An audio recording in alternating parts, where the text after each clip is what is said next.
And I'm Natalie Force. Let's get into the headlines for this evening. News 360 Headlines is brought to you by Eastern Regional Security Council directs teachers of basic schools to resume duty following restoration of calm after clashes between locals and Fulani herdsmen in the Kwewu East district.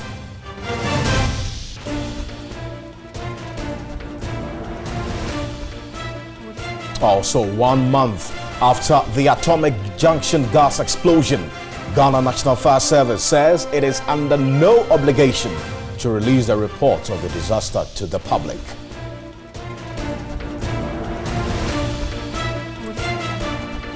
Also ahead this evening, drivers will from Wednesday receive new smart driver's license and a smart vehicle registration card.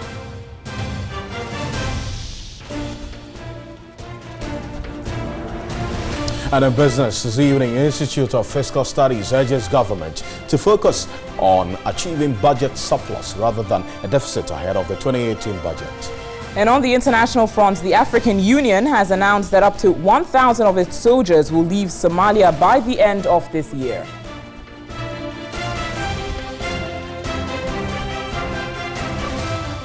We've got the details of these stories for you here on News 360, including the latest from the world of sports and entertainment. Remember, this bulletin is streaming live all across the world on 3news.com, as well as TV3 Ghana on Facebook.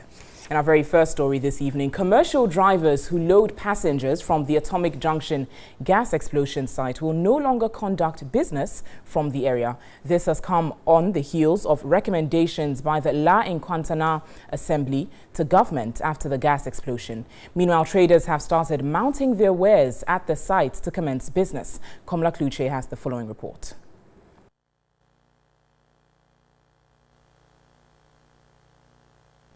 Deserted. That's what describes the mood here at the Atomic Junction explosion site. With investigative officers done with their work, debris from the explosion will remain here for months. Total, one of the filling stations affected has siphoned all of its fuel underground. Based on the recommendations, decisions will be taken to avoid the recurrence of such situations. Chuku, a Nigerian trader who sold phone accessories around the bridge, was a victim of the explosion. After weeks of being in the hospital, he returns to the site and contemplates doing business there despite being gripped with fear. Whenever I remember, I feel that God is with me, and really it wasn't an easy incident. Sister Afi, as she wants to be called, battles with NADMO officials who want her to relocate west as the area where she conducts business has been cordoned off.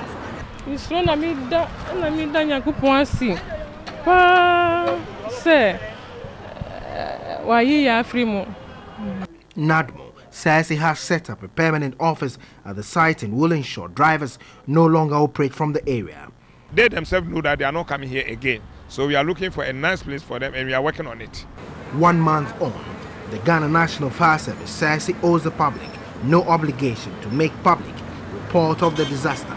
Yes, we have given the cause, but what would the cause of that thing, if I should tell you it is this source of heat that has caused that? What indicative information would that be given? But people should know that in case of disaster, in case of explosion, in case of fires, people should, if you don't have any business, you don't have to move in there. With the fire service remaining tight-lipped on the report, disaster meanwhile looms at the same site. Just across the street is the disaster area or the disaster zone. The place has been cordoned off to some extent, but most of the traders have not been deterred. Then across the street at the side, you can see that a lot of them are picking up with the businesses. Recalcitrant they may look, they are still bent on doing the businesses around it despite being caught up in that huge explosion that claimed some lives exactly a month ago when Atomic Junction gas explosion had occurred. Komla Kluche, TV3 News, Accra. Right, so it's been exactly 1 month that this explosion occurred. I've been joined via Skype by Nanaya Akwada. He is the Executive Director of the Bureau of Public Safety. Good evening to you. Thank you for joining us. You're one of the few persons who's been asking for the report on this explosion to be released so that we can all see exactly what the cause is. The fire service says, really, it's under no obligation to let us know about it. Are we asking for something that we don't deserve? Well, a very good evening to you and to your viewers. I think while the Ghana National Fire Service is busily pointing us to the laws, we should also point them to the lives that are lost.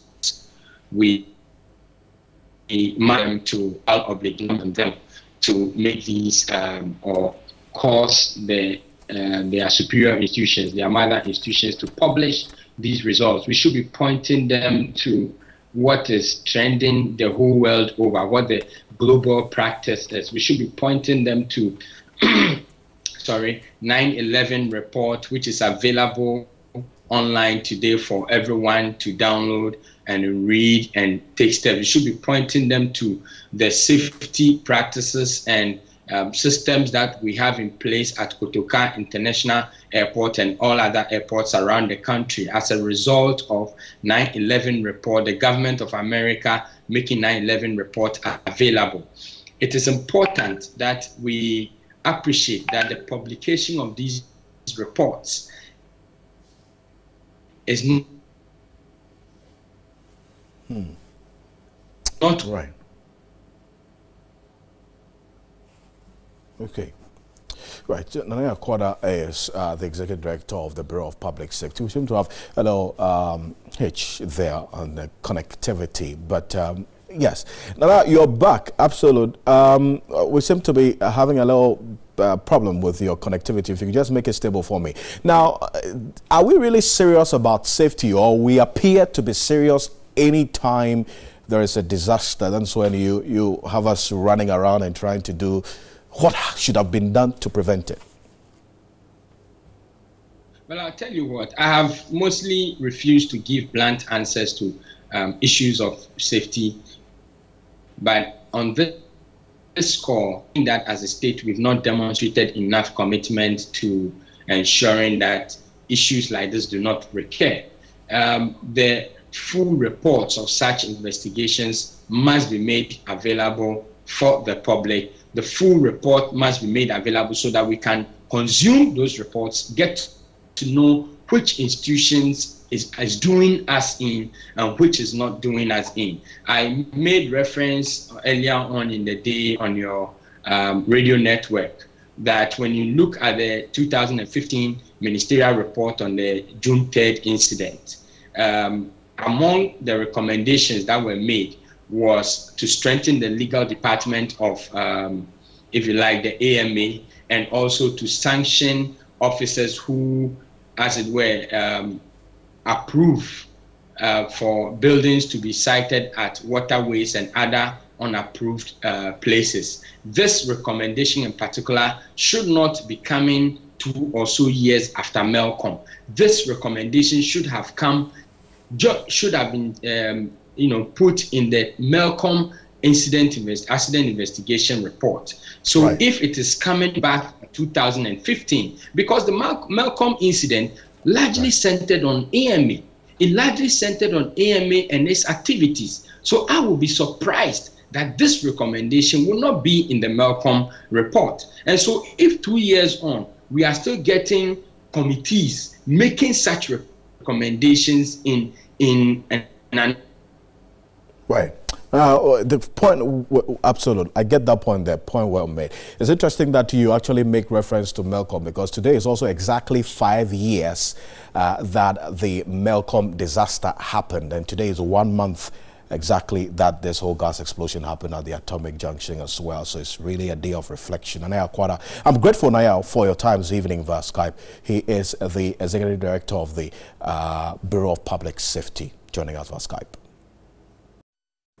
Let's turn attention to other stories this evening as a planned demonstration by aggrieved members of the Concerned Drivers Association was abruptly called off by the Accra Regional Police Command. Key among the grievances for Tuesday morning's intended demonstration included their displeasure with the periodic hike in fuel prices as well as the new smart driver's license. Here's Stanley Niblo's report.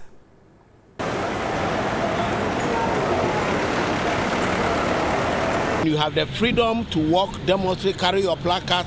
Police have no trouble with you. But to go by vehicle, by what you term vehicular demonstration, that level, that magnitude that you're calling for, it will never happen today or tomorrow.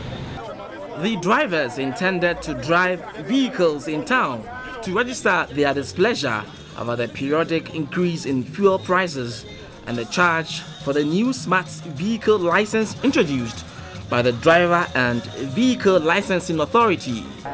More than 30 police officers were deployed from the Accra Regional Command to the scene. According to the police, the planned demonstration would have inconvenienced commuters. The vehicle that they say we can use to harm others, we are not going to use vehicle, or we are not going to drive it as they think. We will drive to where the fuel gets short. When the fuel gets short, from there we will push it to our final destination where we are going to present our grievances to them, the authorities' matters. Director of Operations at the Accra Regional Police Command, Chief Superintendent Wesifori, wants leadership of the concerned drivers to rescind their decision to demonstrate. In the interest of public security, public good, and public order, that mode of demonstration is not permitted. It is the mode that have brought the disagreement. The drivers have meanwhile rescheduled the date for the intended demonstration.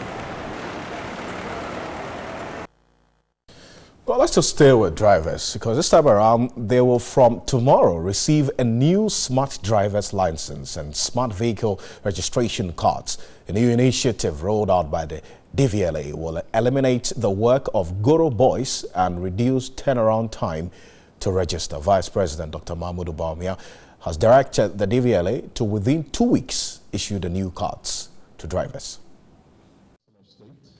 The new smart driver's license and the smart vehicle registration cards will replace the manual license. The cards will assist drivers to undertake smooth registration with the Driver and Vehicle Licensing Authority. It will also curb the issuance of fake license and certificates by illegal officers at the DVLA. The smart driver's license and vehicle registration cards have been linked seamlessly to operations by the GCNet and other automated systems in the country. 61% of vehicles in the country are currently registered with the DVLA. The number is expected to increase with the issuance of the new cards. Vice President Dr. Mahmoud Baumia implored the DVLA to within 2 weeks issue the new cards to drivers. It means that practically it should take anybody a maximum of 2 or 3 weeks maximum now to obtain a driver's license in Ghana. 2 to 3 weeks. And once you've passed your test, if you opt for the premium service that they are offering you, you should get your driver's license in 1 day. And that is remarkable progress. 2 million drivers across the country are expected to receive the new cards. Chief Executive of the DVLA, Kwesi Agyemang-Busia, is confident the new system would erode the operations of middlemen. Today, this double dose of smart cards signal a new beginning for the new direction of the new DVLA. Essentially, the new direction of DVLA is an emphatic direction of our new strategic theme of people, process, and technology. Inspector General of Police David Asante Apietu assured to link its systems with that of the DVLA to check the number of vehicles in the country. We are anticipating to have a system where personnel of the Ghana Police Service can access information on vehicles in the country and their ownership. We look forward for a further discussion in this regard. Now, it's important to note, Alfred, that in as much as this has been released and received some level of praise, being described as the first on the West African sub-region, many are also concerned about the price, saying it's quite high as compared to the initial prices, especially commercial drivers. So I'm going to run us by Ghana's smart driver's license and the new price involved. The acquisition of new license attracts an additional 91 Ghana cedis to the already existing price.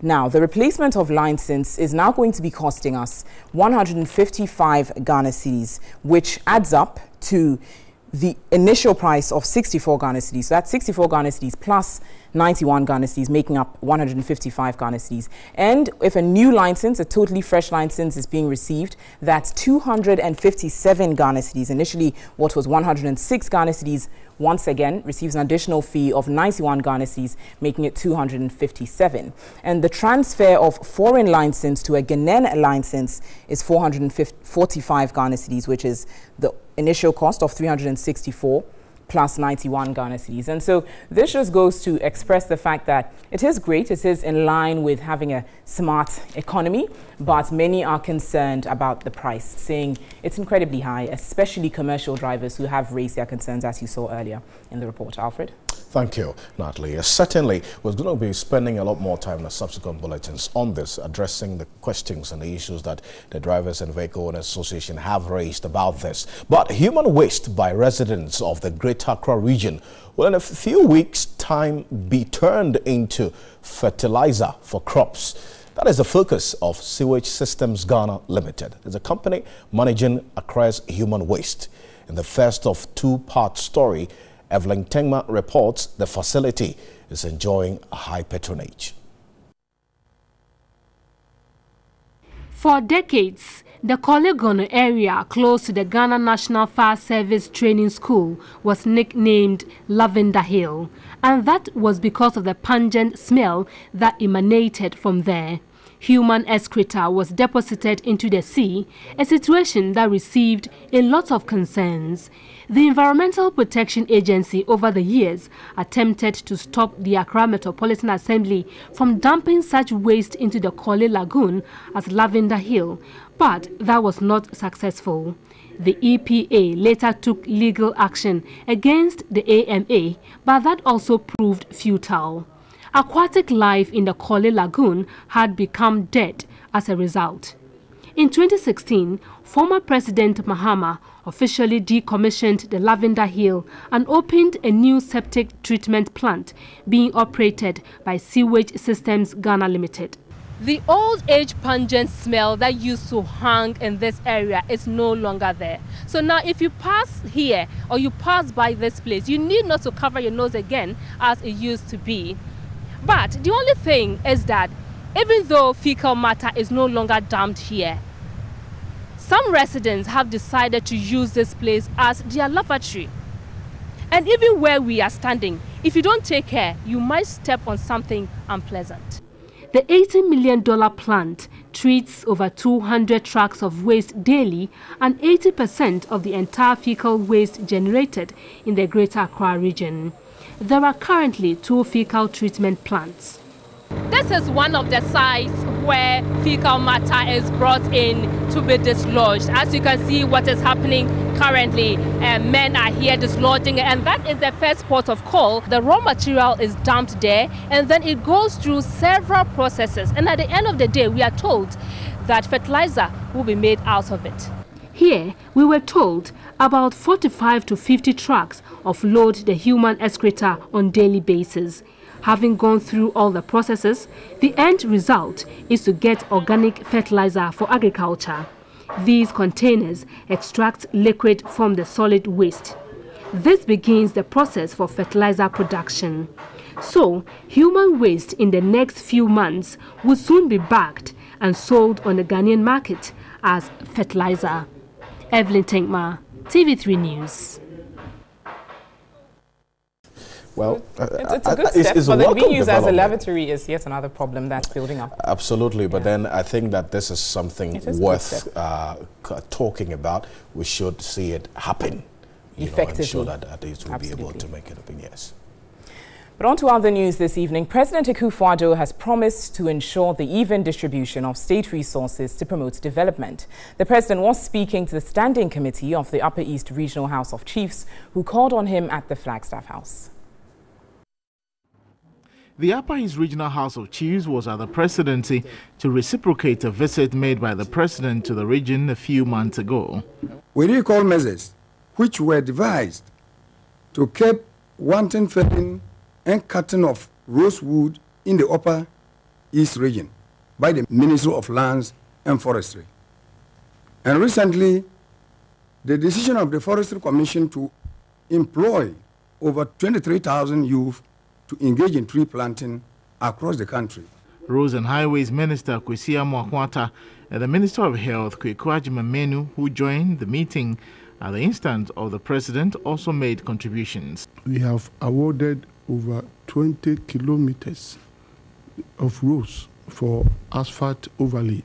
The Borga-Boku road is also going on. We are in the budget probably looking at district hospitals and then cheap compounds. We are not leaving Upper East behind in the programs by selection.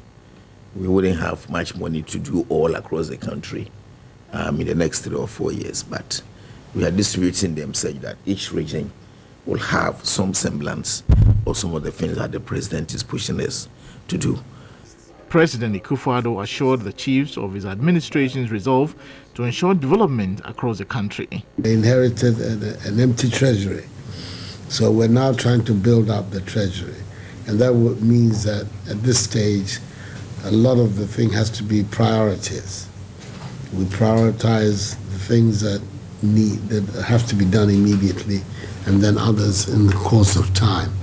But I'm determined to make sure that the teachings of the Constitution, which require an even spread of the distribution of the nation's resources and development, is maintained in my time, so that even within these constrained public finances, there is an even spread of development across the country. You're still live here on News 360, streaming all across the world on 3news.com, as well as TV3 Ghana on Facebook. We've got some news from the world of business shortly. Stay with us.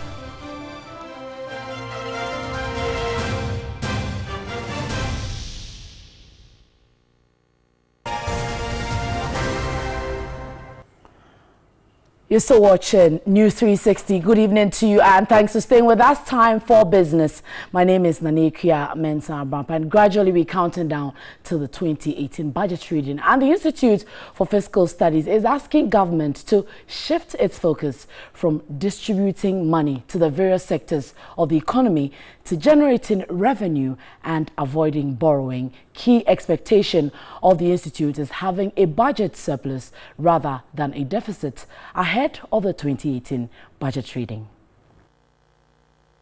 Subject to Parliament's approval, the Finance Minister, Ken Ofori-Atta, is set to present the 2018 budget before Parliament on November 15. Ahead of the reading, focus is expected to be on education, industrialization, as well as agriculture.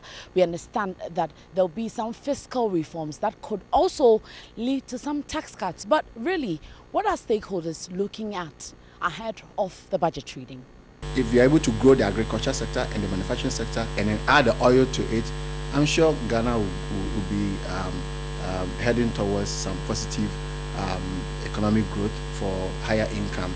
The first half of 2017 compared to the same period in 2016 has been described as an improvement in economic indicators.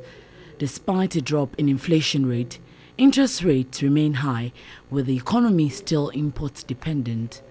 On the 2018 budget, the IFS wants government to address possible areas that will lead to domestic resource mobilization. The mining sector, I understand that they don't even pay us up to even 5% of their revenue. And that is a shame. There are so many companies enjoying the free zones tax concession, and I think that this is the time to review that program. Some Ghanaians also have high expectations ahead of the budget reading. We are not seeing the real implementation of what has been promised. And it's my expectation that going forward, the next budget, they should be realistic. They should be able to tell us what they can do so that we don't go home sleeping with the hope that, by next year, everything is going to be fine. Then I believe the government should do something about the clearance of goods at the port. They've brought in this paperless, we've accepted it, but with the dollar, that is where the problem is, because everything is calculated on the dollar. So I do believe the government should give some remedies to the importers.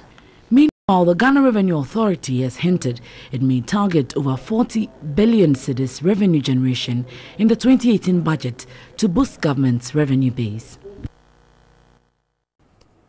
All right, so let's see what happens on that day. But let's move on to more. And business advisory centers across the country are to be turned into business resource centers as the country tries to move towards industrialization. Minister of Trade and Industry Alan Kyerematen indicated the transformation of the business advisory centers to business resource centers is to accelerate development of rural communities.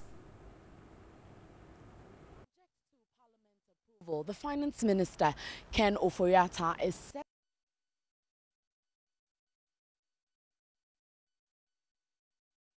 of the reading. The business advisory centers currently in 175 districts across the country has aided in strengthening rural enterprises through advice, financial support and training. At the inauguration of the steering committee of the Rural Enterprise Program in Accra, Minister for Trade and Industry Alan Kyerematen explained the rationale for transforming the advisory centers into business resource centers. We are raising the bar in terms of our vision of how our rural communities should look like. Because when you talk about one district, one factory, we are looking at a medium to large scale industrial enterprise that can fundamentally affect the economic fortunes of that particular district. The business resource centers are expected to become a stop shop for entrepreneurs. And when we talk about one-stop facility, it means that all the services that are provided to support the private sector, businesses in general, at the district level now will be consolidated and coordinated at the district level. The Association of Ghana Industries representative on the Rural Enterprise Program, Letitia Osafu-Addo, said the program should nurture small-scale enterprises into medium and large-scale enterprises. Some kind of policy or at least some intervention that will make sure that small and medium-scale enterprises are grown, to become the industrial giants in the country. By giving them those structured and targeted support that will actually stimulate their growth. There must be some kind of training, there's other form of support in terms of product development, for the companies to be able to grow. As part of the support, the Rural Enterprise Program presented 3 pickups and 3 motorbikes to Wenchi, Aswanse and Adidome Farm Institute. The vehicles are meant for monitoring the youth who have been trained in agribusiness. And the 2015-2016 Auditor General's reports indicate Ghana lost over 100 million cedis through unethical procurement practices. They include store purchases not routed through stores and failure to obtain alternative quotations. The Public Procurement Act 2003 Act 633 is to ensure value for money for the country. The Ghana Institute of Procurement and Supply has come out with a code of ethics for procurement and supply professionals to ensure competitiveness in all procurement processes. At the launch and signing of the code of ethics, the president of GIPS, Collins Ajiman-Sapon, noted the core mandate of the institute has not changed and should be maintained. Hence, the development and promulgation of our code of ethics, which will serve as a self-regulatory framework which will strictly be adhered to, just to help achieve the value that ethical procurement and supply bring to the strategic growth of corporate organizations and the country's economy. He called for the maintenance of high standards by procurement and supply professionals. Chief Executive Officer of Public Procurement Authority, Ajinim Boatine, indicated the code of ethics will help create the right environment to ensure competitiveness and value for money. Ensuring a fair and transparent outcome for all procurement processes, adhering to the effective operation and application of organizations or clients' procurement policies and operating procedures, and prevention of financial loss to the business and or to the state. Deliberate controlling of competition, non-compliance with provisions of the law, splitting of contracts into smaller lots to encourage sole sourcing, lack of funds, and non-cooperativeness of suppliers are some of the major challenges militating against the implementation of the public procurement law. Remember, there's more news on our website. It's 3news.com. We have sports coming up next. After this, my name is Nanekia Mensah-Brampa. Have a good evening.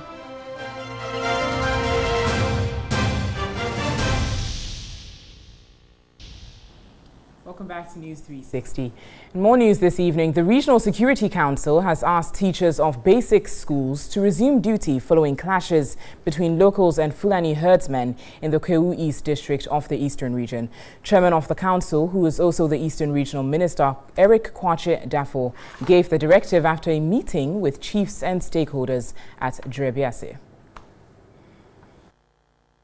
Security in Djerebiase community in the Kwewu East district has been beefed up following clashes between Fulani herdsmen and locals. On Monday, October 6, 2017, pupils of Djerebiase Basic School in the Kwewu East district eagerly anticipated classes to resume. They arrived to school only to meet locked classrooms. Pupils still fear for their lives. The district director of education, Kwesi Boafo, regretted the closure of schools in the area. The Eastern Regional Minister, Eric Kwache Dafo, assured teachers of their safety. The schools in this area have been closed because the teachers are afraid, the children are afraid, the parents are afraid. Please, we want the school to restart. Assemblyman for the area, Umaru Abdul Rahman, who is a teacher at the Djerebiase Basic School, wants more policemen to be deployed to maintain law and order. Communities in the enclave remain calm, but residents who left Oboyan number 1 and 2, Dakar, Esumesu are yet to return. Regional Police Commander Simon Afeku asked residents not to take the law into their hands, but rather provide information to the police. The commitment is there. We shall carry out to the fullest in this jurisdiction so that people here would come out or would come back to normalcy of their lives and be able to carry out their livelihoods. The Regional Security Council later met some nomadic herdsmen and cattle owners at Imperaso.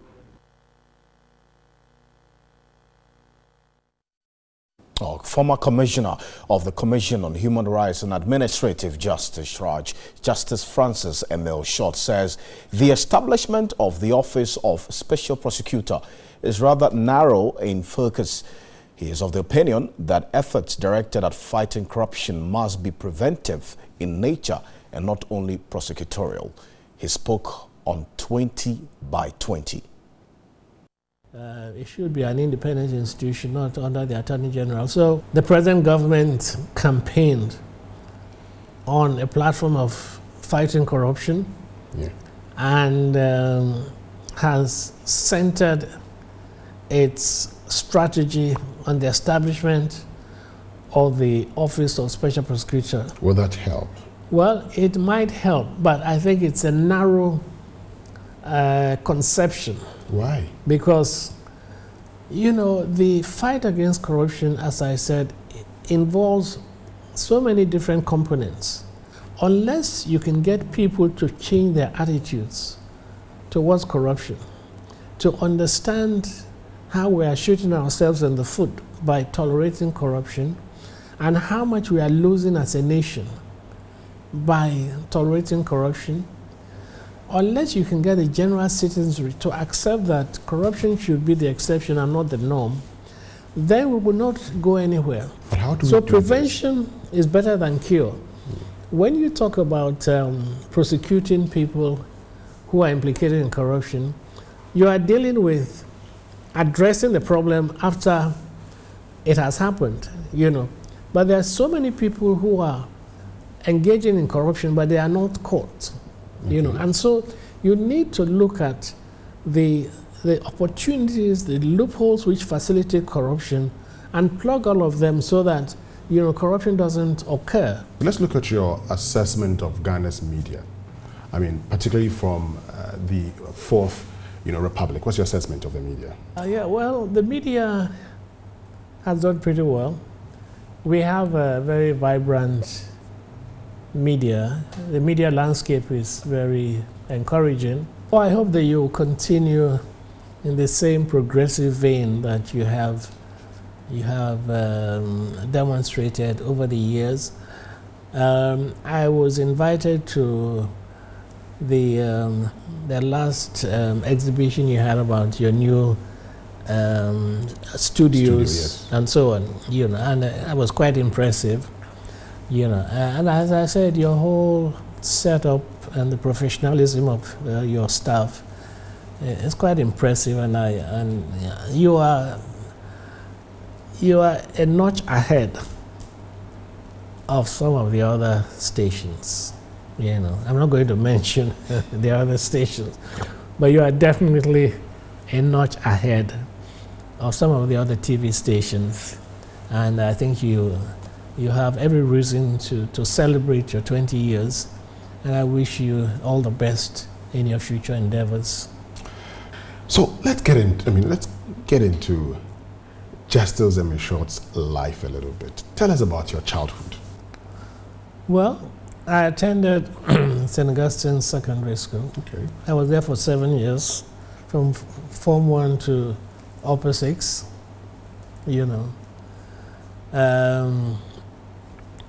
I'll tell you something that will shock you. Tell me. I love music passionately. Okay. And when I was in private practice in Cape Coast, I surprised you to know that I owned a nightclub. Really? Welcome back to News 360. And entertainment news this evening. Performances by A-list artists climax the 2017 Hogbechocho celebrations. A TV3, Onya FM and VRMG collaboration made it possible to round off the celebration in grand style.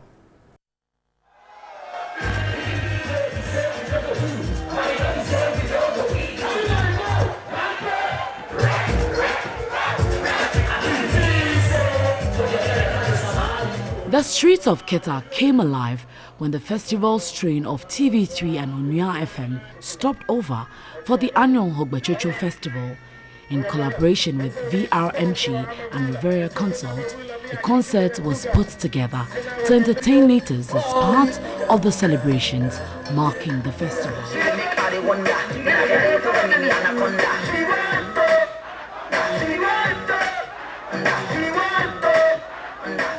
Performing back-to-back tracks, the concert saw a tall list of artists performing from Afropop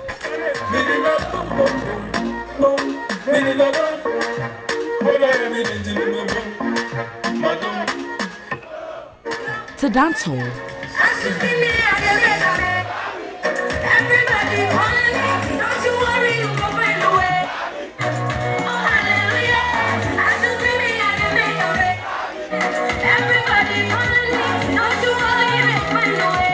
hip life and other genres. It was just what was needed to round the festival. The artists left no stone unturned in satisfying patrons.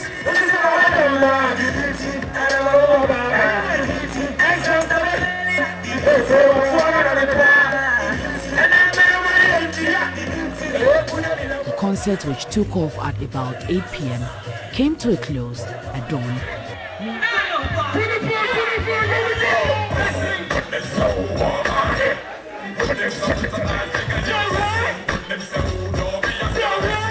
Meanwhile, the chiefs and queen mothers of Angloga received visitors and tourists who came in their numbers to participate in the festival celebrations.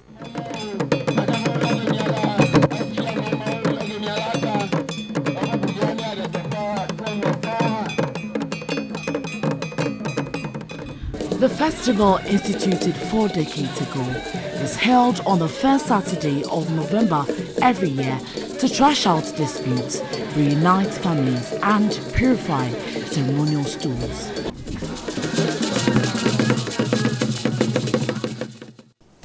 Well, that's it for the news this evening. Thank you for staying with us here on News 360. On behalf of the rest of the team, we're grateful. My name is Alfred Okunsi.